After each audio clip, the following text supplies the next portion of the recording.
بسم الله الرحمن الرحيم إن الحمد لله نحمده ونستعينه ونستغفره ونعوذ بالله من شرور أنفسنا ومن سيئات أعمالنا من يهده الله فلا مضل له ومن يضلله فلا هادي له ونشهد أن لا إله إلا الله وحده لا شريك له ونشهد أن محمدا عبده ورسوله أما بعد السلام عليكم ورحمة الله وبركاته.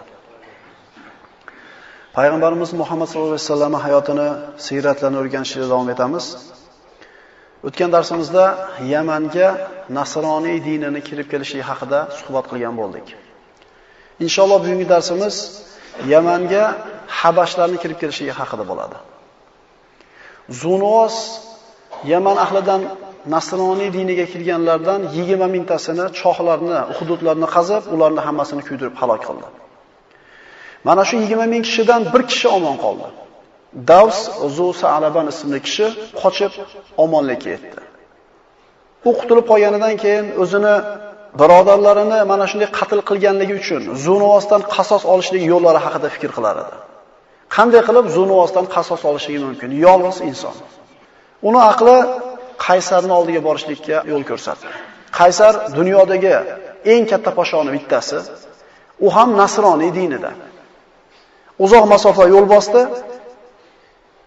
Qaysarning oldiga yetib keldi. Mana Rumning podshohlarini Qaysar deb atashardi. Mana avvalgi darslarimizda aytganmiz.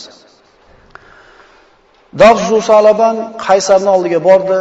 Uning diniga, nasroniy diniga kirgan 20 ming kishini Zunuvos qanday qatl qilganligini aytib berdi. Qaysar dindor odam edi. Juda bir qattiq g'azablandi.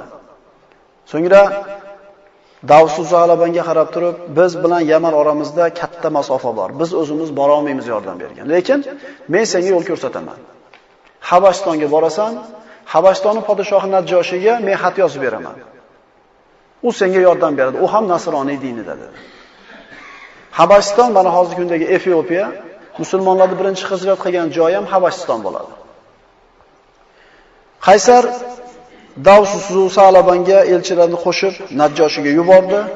Maktubida Davs Zusalabanga yordam ber degan so'z bor edi. Najjoshining oldiga u yetib bordi. Xatni Najjoshi o'qidi hamda Zunuvosni qilgan ishdan qattiq bir g'azab qildi, achchig'i keldida Yamanga yurishlik uchun 70 ming askarni tayyorladi. Hali Arab jazirasi bunchalik katta qo'shinni ko'rgan emas edi. Najjoshi bu 70 ming qo'shinini boshlig'i qilib, Aryoz ismli kishini tayinladi. Aryoz bu qo'shinning qo'mondoni edi. Endi ana shu katta qo'mondonlarning orasida Abroha ismli kishi ham bor edi. Bu qo'shin Qizil dengizni kesib o'tib, Habashlarni Yamanga olib keldi. Mana Habashlar kelishdi. Zunuvos boshliq Yaman askari bilan Aryoz boshliq Habashlar askari o'rtasida jang bo'ldi. Jang qattiq bo'ldi, Habashlar yengdi.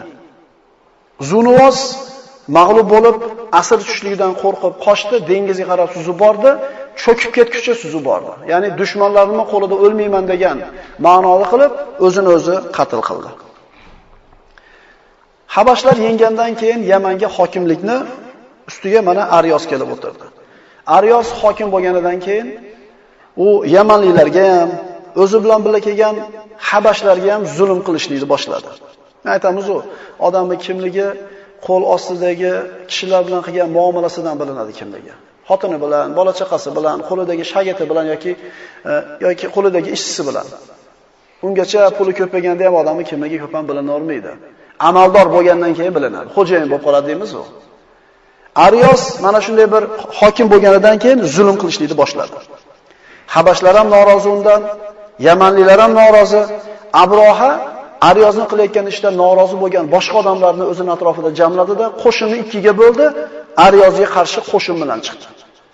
Endi Yamanga kelgan Habash qo'shini ikkiga bo'linib, bir-biri bilan urushlik arafasida turibdi. Ikkala qo'shin bir-biriga ro'baro bo'lganida Abroha Aryozga odam jo'natdi. Qurollarini qo'yibki, yolg'iz uchrashamiz. Aryoz keldi, Abroha ikkovi qurolsiz gaplashyapti. Abroha aytdi: "Ey Aryoz, hozir ikkalamiz urushsak, Habashlar o'ldiradi. Quvvatimizni ketkazib, askarlarimizni adadini ozaytirsak, Yamanliklar o'zlari yana hukmga qaytib oladi." Aryoz nimani taklif qilasan bo'lmasa dedi? Ikkita qo'shinni urushtirmaylikda Habashlarni ikkalamiz urushaylik. Kim yengsa, shu Yamanga hokimlik qiladi dedi. Aryozga bu taklif ma'qul bo'ldi. Endi ikkita qo'shinning o'rniga ikkita odam jang qilishni boshladi. Uzoq jang qilishdi. Xulosasi shuki, Aryoz bir qattiq qilich bilan zarba urganida Abrohani burnini kesib, yuzini tilib tashladi. Tirtiq bo'lib qoldi. Burni kesildi, yuzi shilindi, lekin bu zarba bilan yiqilmadi-da, paytini poylab turib, qaytarib unga javob berdi, qilich bilan urdi, Aryozni qatl qildi. Burni kesilgan, yuzi tirtiq bo'lib qolgan Abroha endi Yamanga hokim bo'lib qoldi. Mana Fil surasida kelgan Abrohani taxtga o'tirishligi Yamanda taxtiga mana shunday bo'lgan. Abroha Ashram deganda ana shu yuzi tirtiq Abroha degan ma'no bo'ladi. Yamanga jo'natilgan Habash qo'shini ikkiga bo'linib, biri ikkinchisiga qarshi turganligidan hamda uni Yamanga vali qilib jo'natgan Aryozni Abroha qatl qilganligidan xabar topgan Najjoshi juda bir qattiq g'azablandi. G'azablanib, Yamanga o'zim askarim bilan boraman. Allohga qasam, Yaman tuprog'ini bosaman oyog'im bilan. Hamda Abrohani mana shu qilgan ish uchun jazolab, uni xor qilgan ma'noda sochini olib tashlayman dedi. Sochini qirib tashlashlik uni xor qilishlik ma'nosini bildirardi. Allohdan olmaga qasam ichdi. Abroha bundan xabar topdi, Najjoshidan qo'rqdi. Chunki Najjoshiga qarshi turishlikka uni quvvati ham yo'q edi. Odamlar itoat ham qilmasdi unga. Chunki podshoh Najjoshi Habashlarning podshohi. Nima qildi? O'zi sochini olib tashladi. Sochini bir xaltaga solib, Yamandan bir siqim tuproqni olib xaltaga solib, Najjoshiga jo'natdi. Ey Najjoshi, seni qasamingni men oqladim. Mana Yamanning tuprog'ini bos, mana sochim olindi dedi. Men senga itoatdaman, men senga tobiman, seni hukming ostidaman. Aryoz bizga zulm qilgandan keyin shu ishni qildim dedi. Najjoshi uni qilgan ishdan rozi bo'ldi. Endi borishida nima kerak bor? Qasam oqlandi, sochi olindi. Abroha xor bo'ldi. Abrohani Yamanga hokim bo'lishligiga Najjoshi rozi bo'ldi. Shu bilan ish tugadi, lekin Abroha Najjoshining g'azabidan qo'rqib, uni muhabbatini yana ham yaxshiroq qozonay degan maqsadda Yamanda katta bir kanisa qurishlikka amr qildi. Kanisa bu cherkov. Uni ismi Qulays edi. Kanisa tutganidan keyin Najjoshiga Abroha maktub yozib aytdiki, "Ey Najjoshi, men seni hurmating uchun katta bir kanisa qurdim va seni hurmating ziyoda bo'lishligi uchun butun arab qabilalarini kanisaga kelib, Qulaysga kelib haj qilishliklarini, ziyorat qilishliklarini buyuriyman" dedi. Haqiqatan kanisa futdi. Habashlarning qo'shiniga hech qaysi arab qabilalarining kuchi yetmas edi. Kuchli qo'shini bor edi. Butun arab qabilalariga buyruq qildi, hammang kelib Qulaysni ziyorat qildi. Arab qabilalariga bu xabar tarqar ekan, arablarning orasidan Ahli Nasi degan bir qabilaga ham yetib bordi. Ahli Nasi kimlar bular? Ahli Nasi bu arablarni orasida o'ziga bir xos hurmati, boshqalardan ajratiladigan bir sifati bor edi. Afzalligi shu ediki, urush qilishlik harom bo'lgan oylarni orqaga surishlik Ahli Nasida haqida belgilab qo'yganda arab qabilalari. Agar ular mana shu oyda urush qilishlik harom bo'lgan oyda urush hisob bo'laveradi desa, ularni haqqi edi. Bu Ahli Nasi nihoyatda bir Ka'batullohni hurmat qiladigan, Ka'bani buyuk sanaydigan qavmlardan edi. Endi Abrohani hukmi yetib keldi. Ahli Nasilardan bittasi eshitib turib, bu nima? Qulaysini Baytullohga tenglashtirmoqchimi dedi-da, borib ana shu Qulays kanisaning ichiga kirdi, kirib qozoi hojat qildi. Ana shu hojatini olib devorlarga surtib, kanisani iflosini chiqarib tashladi. Mana Ahli Nasiylarni kimligi haqida. Arablar Ibrohim alayhisalom dinida edi, shariatida edi. Yillar o'tishligi bilan zamonlar o'tib, ilm ko'tarib, olimlar yo'q bo'lib ketganidan keyin Ibrohim alayhisalomning shariati yo'q bo'lib ketdi. Faqat ba'zi bir asarlari qoldi. Ka'bani ulug'lashlik, Arafotda turishlik, sa'y qilishlik va harom oylarda urush qilishlik harom bo'lgan oylarni hurmat qilar edi. Bu oylar 4 ta edi. Rajab, Zulqa'da, Zulhijja, Muharram. Alloh subhanahu va taolo aytadi: Astagfirullah, inna iddatash shuhuri 'indallohi 12 shahra fi kitabillahi yawma khalaqas samawati wal ard minha arba'atun hurum. Albatta Allohning nazdida oylarning sanog'i Alloh osmonlar va yerni yaratgan kunida belgilab qo'yilgandek 12 oydir. 12 oy, 1 yil deyapti Alloh taolo. Ulardan 4ti urush harom qilingan oylardir. Mana Rajab alohida keladi, Zulqa'da, Zulhijja, Muharram birin-ketin keladi. 4 oy. Payg'ambarimiz sollallohu alayhi vasallam Arab jazirasiga qanday bir xotirjamlikni, tartib, intizom olib kelganligini bilishligimiz uchun arablarni payg'ambarimizgacha bo'lgan holidan xabardor bo'lishimiz kerak. Ine bilamiz nimani olib kelgani payg'ambarimiz. Arablar bir-biriga doimiy suratda qabilalar hujum qilib urush qilib turishar edi. Tirikchiligi urush bilan edi. Ya'ni bir qabila ikkinchi qabilaga hujum qilib turib, uni yengsa, xotin bola chaqasini, mol mulkini olib keladi, boy bo'lishib oladi. Demak, yana bitta qabilaga borib urush qiladi, borib burdan tortib keladi. O'zaro mana shunday bir boshbodoqlik favzoda yashar edi. Urush qilmasdan 3 oy yashashlik ularga qiyin edi. Mana aytdik, Rajab alohida keladi, 1 oy sabr qilishadi. Chiqishligi bilan Rajab jangni qilishib, tirikchilik qilib kelishaveradi. Endi 3 oy paydarpay kelgan paytda 90 kun sabr qilish qiyin edi. Shuning uchun ahli nasiy aytar edi, boyaga aytgan kishilarimiz, Zulqa'da harom, Zulhijja harom, endi Muharram kelmadi. Endi safar keldi bu yil desa, safar bilan Muharramni o'rnini almashtirishar edi. O'zi asli bular kofir. Urush qilishlik harom bo'lgan oylarda urush qilish halol deb kofirligini yana ziyoda qilardi bular. Nasi'a degani kechga surish, ortga surish degan ma'no bildiradi. Arablar tarixi davomida 5 marta mana shunday bir Ashhurul Hurumda jang qilishgan. Fujor urushi deyiladi bu urush. Urush qilish harom oylarda qilingan jang Fujor urushi deyiladi. Payg'ambarimiz sollallohu alayhi vasallam mana shu 5-Fujor urushida qatnashgan. Havozin qabilasi Makkaga hujum qilgan paytda makkaliklar o'zlarini himoya qilgan. Bunaqa holatda hujum qilish mumkin emas bu oyda, lekin himoyalanish mumkin. Payg'ambarimiz sollallohu alayhi vasallam aytadilar: "Kuntu anbulu li amami yawmal fujor." Fujor urushida amakilarimga kamon o'qlarini olib berib turganman deydi.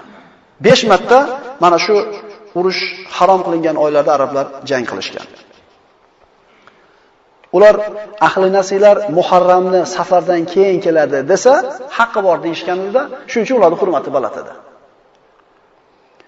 Alloh taolo nima deydi? Astagfirullah, innaman nasi'u ziyadatun fil kufr, yudallu bihi allazina kafaru yuhillunahu ama va yuharrimunahu ama, liyuati'u iddata ma harramalloh. Ularda qilayotgan ishini kufr ekanligini Alloh taolo bayon qilib aytadi. Shak shubhasiz harom oylarni ketga surish ortiq darajadagi kofirlikdirki, u sababli kofirlar butunlay yo'ldan toyilurlar. Ular Alloh harom qilgan oylarning sanog'ini 4 oyga to'g'rilab, Alloh harom qilgan narsani halol qilib olish uchun uni 1 yil halol desa, 1 yil harom deydilar. At-tahlil va at-tahlim haqqulloh. Bir odam kim bo'lishdan qat'iy nazar, Alloh taolo harom degan narsani halol desa kofir bo'ladi. Halol narsani harom desa kofir bo'ladi. Bir narsani halol, harom deyishlik Alloh taoloning haqqi. Bular o'zi kofir. Muharram oyida urush qilishlik harom desa, yo'q, hozir Muharram emas, nima keldi? Safar keldi. Halol deb turib, kofirliklarni ziyoda qilishar. Abrohaga Qulaysni iflos qilib chiqib ketganlarini xabarini aytishganida, g'azab qilib, jahl qilib kim qildi buni dedi. Ahli nasiylardan bittasi ekan dedi. Ahli nasiy kim? Ha, ular Ka'bani nihoyatda buyuk sanaydigan xos arab qabilasi. Ka'ba nima? Ka'ba arablar haj qiladigan uy. Demak, arablarning haj qiladigan uyini men bayron qilmasdan turib, demak hech qaysi Qulaysni ziyorat qilgani kim ekan dedi. Qo'shin to'pladi, Ka'batullohni buzishlik niyati bilan Makka ga qarab yurib keldi. Yamandan chiqar ekan Abroha Ka'batullohni buzishlik uchun nihoyatda bir katta bir ulkan filni, Mahmud ismli filni o'zi bilan olib chiqdi. Bu fil Ka'batullohni buzish kerak edi. Abrohani yo'lini to'sishlik uchun bir qancha arab qabilalari qo'shin to'plab chiqishdi. Arablar taslim bo'lgan emas. Arablar unga tek qo'yib berishgan emas Ka'bani buzishlikka. Xususan Husum qabilasining sayyidi Nufayl ibn Hubayb al-Husumi kichkinaga bir qo'shin to'plab chiqdi, mag'lub bo'ldi. Abrohani askari katta edi. Mana aytdim 70 ming deganmiz. Nufayl ibn Hubaybni o'zi bilan Makkaga olib ketdi. Arablarning sayyidlaridan bo'lgan Zunafar o'zini qabilasi bilan chiqdi, uni ham yengdi, uni ham o'zi bilan asir qilib olib keldi. Abroha Toifga kelguncha qarshilikka ro'baro bo'lib turdi. Lekin Toif ahli, Toifda yashaydigan Saqif qabilasi Abrohani Ka'bani buzishligiga qarshi emasliklarini aytishdi. Biz qarshi emasmiz, qo'rqishdi. Chunki Abroha Toifni ham vayron qilmasin deb, biz qarshi emasmiz, buzovur. Niyatimizda to'g'riligini yana bitta dalili, senga Ka'bani ko'rsatadigan odamni ham qo'shib beramiz deydi. Ya'ni xiyonat. Butun arab qabilalari qarshi bo'lib turgan narsaga Saqifdan bo'lgan Abu Rug'ol ismli kishi Ka'bani ko'rsataman deb yo'lboshchilikka chiqdi. Abu Rug'ol Makkaga yaqin kelgan paytda vafot etdi. Toif bilan Makka o'rtasida ko'mildi va arab qabilalari uni qabrini toshbo'ron qilishlikni odat qilishdi. Chunki butun qabilalarga, butun arab xalqiga xilof ravishda xiyonat qilib Ka'bani ko'rsatgan edi. Abu Rug'ol xiyonatkor odam edi. Shuning uchun hozirgi kunda ham arablarda bir odamni xiyonatkor deyishmoqchi bo'lsa, Zurug'ol deb qo'yishadi. Abroha Makkaga yaqin keldi. Abrohani askarlari Makka ahlini, Makkani tashqarisida boqib yurgan tuyalarini hammasini tortib o'zlariniki qilishib qo'ydi. Ularning ichida, mana shu tuyalarning ichida 200 tasi payg'ambarimiz sollallohu alayhi vasallamning bobosi Abdul Muttolibning tuyasi edi. Abdul Muttolib ana shu paytda Makka mukarramani mutlaq sayyid edi. Eng hurmatli oqsoqol edi. Tuyalarini Abrohani askarlari olib qo'ygandan xabar topgan Abdul Muttolib Abrohani oldiga kelib, kirishlik izn so'radi. Abroha arablardan birortasini qabul qilishini xohlamas edi.